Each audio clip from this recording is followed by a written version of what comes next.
हरि बिनु भरम बिगुर चनिकंता। कबीर देव कहते हैं, हरि के बिना मनुष्य का जीवन भ्रम में बीतता है। हरि कौन है? हरि हर घट में रमने वाला चेतन आत्मा हरि का रूप है। ऐसे तो हरि विष्णु भगवान को कहते हैं, लेकिन विष्णु भगवान आपको साक्षात रूप में नहीं मिलते। हरि भगवान कौन है सृष्टि में? पद्म पुराण के ऋषि ने कहा है, पर दुखेन यो दुखी सुखो यस्सु परश्रियः संसारे यस्मिन् सह विज्ञेयः साक्षात देव हरि स्वयं। जो दूसरे के दुख से द्रवित हो जाता है और दूसरे के सुख में जो प्रसन्न होता है, ये दोनों बातें कठिन है। मनुष्य का ऐसा संस्कार है कि दूसरे को दुखी देखकर खुश होता है और दूसरों को सुखी देख करके बड़ा दुखी होता है। दूसरों का सुख इसके लिए दुख बन जाता है और दूसरों का दुख देखकर ये बड़ा खुश हो जाता है। इस मनुष्य के अंदर ईर्ष्या बहुत है। कोई भक्त शंकर भगवान का ध्यान कर रहा था। शंकर जी प्रकट हो गए और शंकर जी का नाम भोला बाबा है। भोला उसे कहते हैं जो ज्यादा सोच विचार ना करे, काम करे, वो भोला है। तो शंकर जी ने उस भक्त से कहा, क्या चाहिए? तो इतना ध्यान भक्ति क्यों कर रहा है? तो उसने कहा, कुछ नहीं चाहिए, बस एक मकान चाहिए, एक गाड़ी चाहिए। तो शंकर जी ने कहा, मिलेगा तुझे, जरूर मिलेगा, लेकिन जितना तुझे मिलेगा तेरे पड़ोसियों को उसके दुगना मिलेगा। तो उसने कहा, कोई बात नहीं। एवं मस्त शिव जी ने कहा, एक मकान और एक गाड़ी मिल गई। घर में आया, देखा तो खुश हुआ, लेकिन पड़ोसियों की ओर देखा तो दो दो मकान और दो दो गाड़ियां खड़ी हैं, तो बहुत दुखी हुआ। उसके मन में विचार हुआ, तपस्या मैंने किया, ध्यान मैंने किया, भक्ति मैंने किया, शंकर जी को खुश मैंने किया, और ये पड़ोसी फोकट में डबल फायदा उठा रहे। दूसरे दिन फिर वो गया, फिर शिव जी का ध्यान किया, प्रचंड भक्ति किया।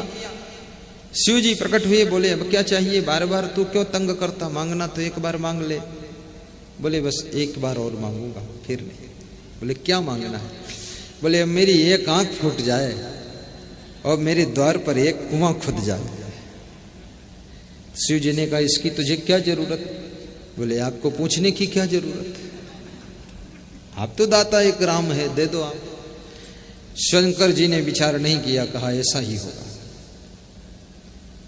एक आंख फूट गई और द्वार पर एक कुआं खुद गया। जब घर में आकर देखा तो उसके द्वार पर एक कुआं है, लेकिन पड़ोसियों के द्वार पर दो दो कुआं खुद गए और पड़ोसियों की दोनों आंखें फूट गईं, सब अंधे हो गए। अब एक आंख से पड़ोसियों को देखता है और ताली बजाता और हंसता है कि वाह वाह, जय हो शंकर भगवान की। सब पड़ोसी अंधे बैठे। अब अंधे आदमी को दिखाई नहीं देता, पूरा परिवार अंधा, तो धीरे धीरे कोई कुआं में गिर जाए। दो दो कुआं खुदवाया, कुएं में गिर गिर कर डूब गए।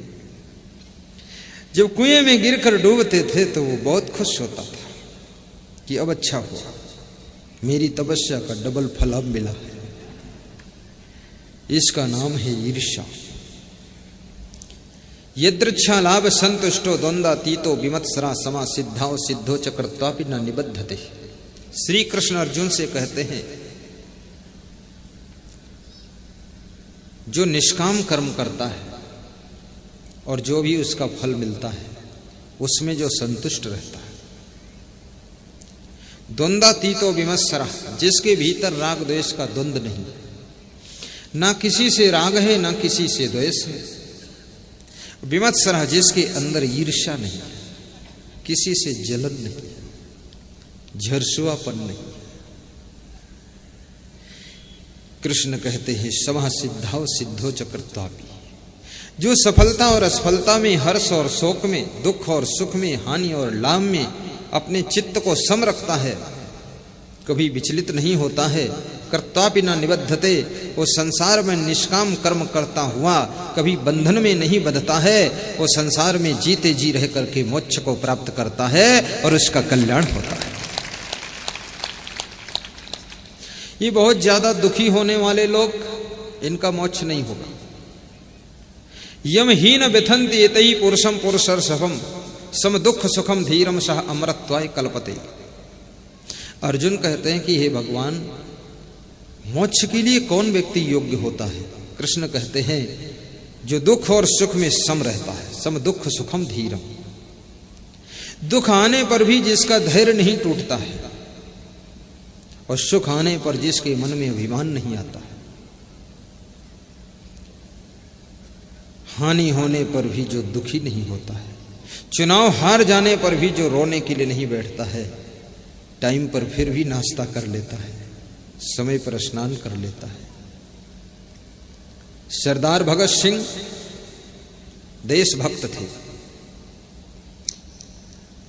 मातृभक्त, पितृभक्त, देशभक्त, गौ भक्त और गुरु भक्त। ये 5 प्रकार की भक्ति आपके लिए अनिवार्य है।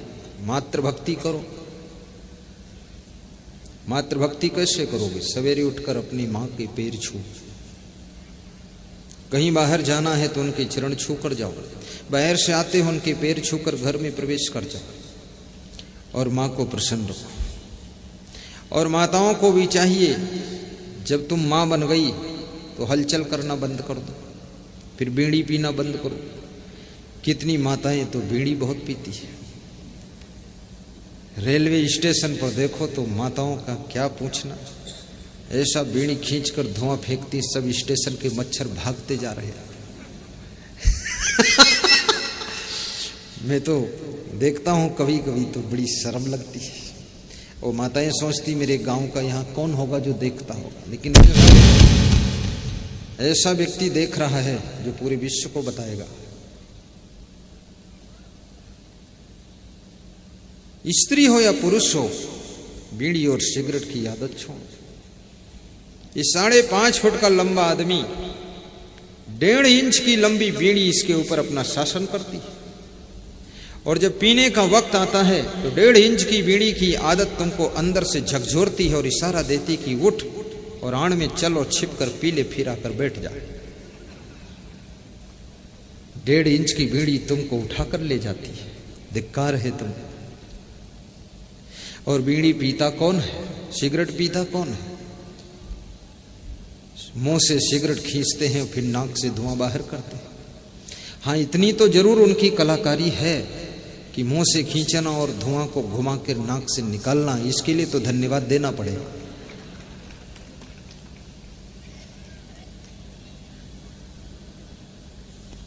और सिगरेट में धुआं फिल्टर होकर आता है, फिल्टर सिगरेट है। बकरे का खून बिना फिल्टर, बिना छाने पी लेते हैं, और सिगरेट का धुआं फिल्टर करके पीते हैं। और धुआं को कितना फिल्टर करो, धुआं तो तंबाकू का धुआं है, वो फिल्टर करने से कोई घी का धुआं थोड़े हो जाएगा। और ये धुआं तुम्हारे फेफड़ों के ऊपर दाग डालता है, तुम्हारे मुंह की खुशबू को खत्म कर देता है, होंठों को झुलसा देता है। और ये धुआं तुम्हारी मेमोरी की शक्ति को कम करता है। जितने नशा हैं आपकी बुद्धि की कुशाग्रता को कम कर देते हैं। अगर आप चाहते हो कि मैं बुद्धिमान बनूं तो एक फार्मूला बता देता हूं। बुद्धिमान बनने के लिए 7 घंटे की गहरी नींद लेना, और जब जागना तो थोड़ा मुस्कुराना है। क्या सुंदर सवेरा है, जागो जब ही सवेरा तभी। और घर के लोग कितना ही तुमको परेशान करें, लेकिन तुम कभी परेशान मत होना।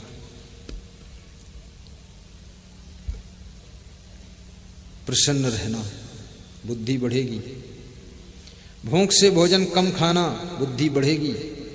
पानी पर्याप्त पीना, बुद्धि बढ़ेगी। भोजन के पहले पेशाब जाना, भोजन के बाद पेशाब जाना, बुद्धि बढ़ेगी। और जब बिस्तर पर सोना, सबसे पहले दाहिनी करवट सो जाओ। दाहिनी करवट, दाहिनी तरफ मुड़ जाओ। दायां पैर मोड़ लेना, बायां उसके ऊपर रख लेना, 4 सांस ले लेना। फिर सीधे हो जाना, 8 सांस लेना। फिर बाएं हो जाना, बाईं करवट, और बाईं टांग को मोड़ लेना, दाहिनी टांग ऊपर रख लेना, 16 सांस ले लेना। फिर सीधे हो जाना, फिर चाहे जितनी सांस लेना, फिर बेहोश हो जाना, सो जाना। बुद्धि बढ़ेगी आपकी। सपने कम देखोगे तो बुद्धि बढ़ेगी, ज्यादा सपने देखोगे तो बुद्धि घटेगी। गुरु का सपना देखोगे तो बुद्धि बढ़ेगी, लेकिन ये भूत प्रेत का सपना देखोगे तो बुद्धि खत्म हो जाएगी। संत का सपना देखो, महात्मा का सपना दिखाई दे। कितने लोगों को सांप और बिच्छू का सपना दिखता है, कितने लोगों को रात में सपने में भैंसा मारता है। अगर तुम्हें रात में सपने में भैंसा मारे तो समझ लो तुम्हारी मौत निकट आ रही है, क्योंकि यमराज की सवारी भैंसा है। अब भैंसा आ गया तो यमराज पीछे से आ रहे होंगे। थोड़ी देर भैंसा मारेगा, जब अधमरे हो जाओगे तो यमराज मार देगा। ये सब ऊट पटांग सपने मत देखो। सपना देखना है तो सत्संग का सपना देखो, भक्ति का सपना देखो। सपने में दिखना चाहिए कि सतवास की पावन धरा पर गौशाला में बैठकर हम सत्संग सुन रहे हैं और गुरु जी सुना रहे हैं और 10,000 की भीड़ इकट्ठी हो गई, ऐसा सपना दिखे। ये उल्टे पलटे सपने मत देखना। और मैं आपको निवेदन करूंगा, जो छोटी छोटी किताबों को भी पढ़ता है, सदग्रंथ, फिल्मी गीत नहीं, भजन गाता, उसकी बुद्धि बढ़ती है। आप छोटी छोटी पुस्तकें भी ले लेना। रामायण की 5 चौपाई पढ़ना, कबीर के 5 दोहे, गीता के 5 श्लोक, नीति शास्त्र के 5 श्लोक आपकी बुद्धि को विकसित करेंगे।